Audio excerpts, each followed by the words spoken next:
PM Narendra Modi के जिस मंत्री ने चिराग पासवान के सीटों की संख्या पर बड़ा सवाल उठाया था और साथ ही साथ चिराग पासवान के चरित्र को लेकर बड़ा बयान दिया था, आखिरकार वही मंत्री ने ऐसा क्या हुआ, पीएम नरेंद्र मोदी ने ऐसा क्या निर्देश दिया जो रात भर में यू टर्न हुए और अब चिराग पासवान की बड़ाई करने से बिल्कुल पीछे नहीं हट रहे हैं।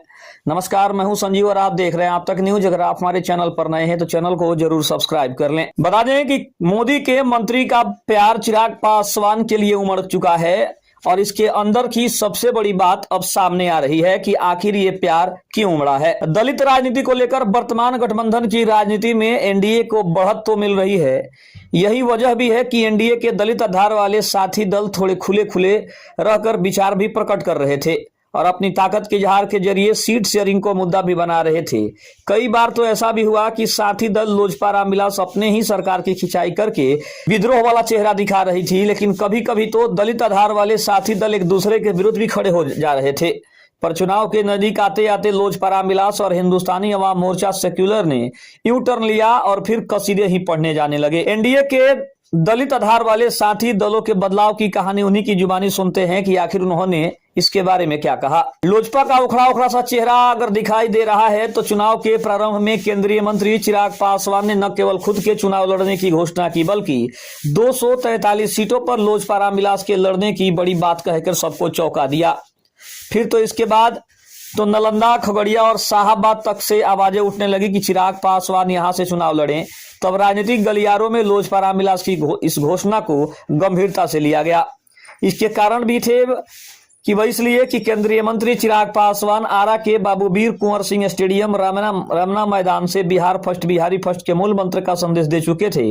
इस नारे के पीछे चिराग पासवान के नेतृत्व की उत्कंठा इच्छा का भी बोध होता है। तो यह भी दिया गया कि यह महासभा बिहार के उज्जवल भविष्य की नींव रखने वाला एक जन आंदोलन है। फिर चुनाव लड़ने की बात सामने आई तो चिराग पासवान ने इनकार नहीं किया। उन्होंने कहा कि मेरे चुनाव लड़ने का निर्णय संसदीय बोर्ड तय करेगा। एनडीए दबाव में आई, इसके पीछे का भी कारण है कि तब बीजेपी के प्रदेश नेतृत्व ने चिराग पासवान की हुंकार को हल्के में नहीं लिया। पत्रकारों के पूछे जाने पर प्रदेश अध्यक्ष दिलीप जायसवाल ने जरूर कहा कि वे हमारे साथी दल हैं, उनकी पार्टी अलग है, उनके निर्णय अलग हो सकते हैं, हर पार्टी अपने फैसले लेने को स्वतंत्र है। हालांकि तब प्रदेश अध्यक्ष जायसवाल के इस वक्तव्य से लगा कि लोजपा रामविलास बीजेपी पर दबाव बना रही है ताकि मन मुताबिक और ज्यादा से ज्यादा हिस्सेदारी ले सके। लोजपा रामविलास की तरफ से एक फॉर्मूला भी आया कि 100% स्ट्राइक रेट के साथ 5 लोकसभा सीटों पर चुनाव जीता गया है, उसी को आधार बनाकर टिकट विधानसभा चुनाव में भी दिए जाएंगे। फिर जमुई के सांसद अरुण भारती की तरफ से एक नया फॉर्मूला आया जो था कि लोजपा रामविलास को 43 से 137 सीटों के बीच सीट्स की संख्या दी जाए। वहीं अगर बात करें तो हिंदुस्तान अवाम मोर्चा के प्रमुख जीतन राम मांझी चिराग के उठाए प्रश्न पर उखड़ गए थे। उन्होंने तब चिराग पासवान को गुड़ खाकर गुड़म्बे से परहेज नहीं करने की नसीहत दे दी। केंद्रीय मंत्री मांझी ने सोशल मीडिया प्लेटफॉर्म एक्स पर पोस्ट किया कि अपराध करवाए राजद वाले, तोहमत लगे सरकार पर, वाह रे गठबंधन धर्म। हमारे यहाँ एक कहावत है, गुड़ खाते हैं गुड़म्बे से परहेज, यह ठीक नहीं है। मांझी ने आगे कहा कि बिहार के मुख्यमंत्री आवास में माफिया की खातिरदारी नहीं होती बल्कि उन्हें ठोक दिया जाता है। लॉ एंड ऑर्डर पर सवाल उठाने वालों को यह बात समझनी चाहिए। वहीं सीटों की हिस्सेदारी पर भी उखड़े मांझी। एनडीए में जब सीट हिस्सेदारी को लेकर बयानबाजों में जंग छिड़ी हुई थी तब केंद्रीय मंत्री जीतन राम मांझी और चिराग पासवान के बीच भी अघोषित युद्ध छिड़ा हुआ था कि एनडीए के बड़ा दलित पार्टी कौन है। इस युद्ध का एक चेहरा तो लोकसभा चुनाव के दौरान भी दिख गया था, लेकिन लोजपा रामविलास की तरफ से 40+ का बयान आया तो मांझी ने चिराग को लेकर बयान दिया था कि मजबूत लोग बोलते नहीं, कमजोर लोग दिखावा करते हैं। उन्होंने ये भी कहा था कि 10 कारों में सिर्फ नारेबाजी करने वाले होते हैं, यह सिर्फ दिखावा है, जमीनी समर्थन कुछ नहीं है। अभी तक पानी पी पी कर चिराग पासवान को कोसने वाले केंद्रीय मंत्री जीतन राम मांझी ने इसके बाद अचानक से यू टर्न ले लिया है। वो लगे चिराग पासवान को दुलारने। उनके व्यवहार में चिराग पासवान के प्रति सकारात्मक बदलाव आया। जीतन राम मांझी ने अब कहा है कि चिराग पासवान एनडीए गठबंधन से अलग होने जैसा गलत काम नहीं करेंगे।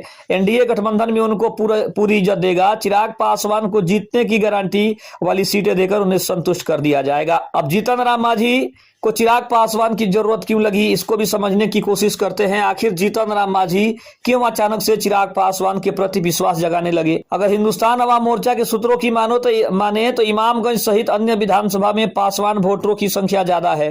जीत के लिए मांझी के उम्मीदवारों को पासवान वोटरों का समर्थन मिलना जरूरी है, तभी उनके दल को राज्य स्तरीय पार्टी का दर्जा मिल सकता है। मिली जानकारी के अनुसार मांझी को 10 सीटें मिल सकती है। अगर हिंदुस्तान अवाम को 8 सीट जीत लेता है तो उसे राज्य स्तरीय पार्टी का दर्जा मिल सकता है। शायद यही कारण है कि अब पासवान वोटरों को अपने पाले में करने के लिए चिराग पासवान को करना जीतन राम मांझी के लिए सबसे बड़ी मजबूरी है। इसीलिए शायद जीतन राम मांझी ने यू टर्न लिया है और अब चिराग पासवान के कसीदे पढ़ रहे हैं, उनका नाम ले रहे हैं और अब उनको बुरा भला कहने वाले, उनके चरित्र पर सवाल उठाने वाले ने अपना प्यार जताना शुरू कर दिया है। इसके पीछे का मकसद यही है कि अब चिराग पासवान उनके लिए मजबूरी बन गए हैं और शायद यही कारण है कि अब चिराग पासवान के लिए भला बुरा कहने वाले जीतन राम मांझी अपना प्यार दिखा रहे हैं। खबर कैसी लगी कमेंट में जरूर बताइएगा। तब तक के लिए धन्यवाद। जय हिंद, जय भारत।